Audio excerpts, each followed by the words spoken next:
Sir, if you don't mind, why are you using meta glasses inside temple?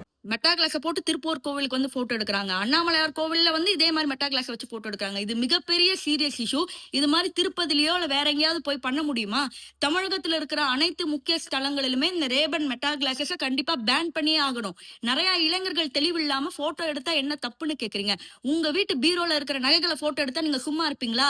அதே போல கருவறையில இருக்கிற சிலைகள்ல போட்டிருக்கிற நகைகளை போட்டோ எடுக்கிறது தப்பு. அது முதல்ல நல்லா தெரிஞ்சுக்கோங்க.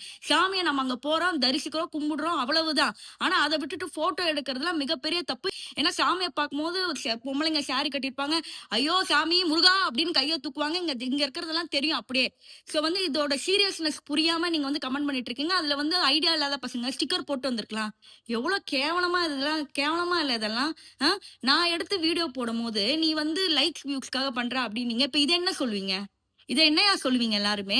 அதுதான் தெரிஞ்சுக்கோங்க. நான் வீடியோ எடுத்து போட்டேன்னா கோவிலோட பெர்மிஷனோட நான் வீடியோ எடுத்து போட்டேன். அதுக்கப்புறம் அவரை உள்ள அபிஷியல்ஸ் தேடும் போது அவர் எஸ்கேப் ஆயிட்டாரு தெரியுமா? சரி, நம்ம வீடியோல எஸ்கேப் ஆயிட்டாரு அப்படி இப்படின்னு சொன்னா ரொம்ப அசிங்கமா இருக்குமேன்னு நான் சொல்லல. ஆனா அன்னைக்கு நான் சொல்லியிருக்கணும். இது வந்து தமிழகத்துல இருக்கிற அனைத்து முக்கிய ஸ்தலங்களிலுமே நடக்குது. அதனால ரேபன் மெட்டா கிளாஸஸ விளாகுக்கு வேற எதுக்கு யூஸ் பண்றது வேற. ஆனா கோவில்களிலயோ இல்ல பெண்களை தவறா சித்தரிக்கிற எந்த ஒரு இதுலயுமே இது வந்து பயங்கரமான ஒரு விஷயமா பார்க்கப்படுது. அதனால இதை தடை செய்யப்படணும்.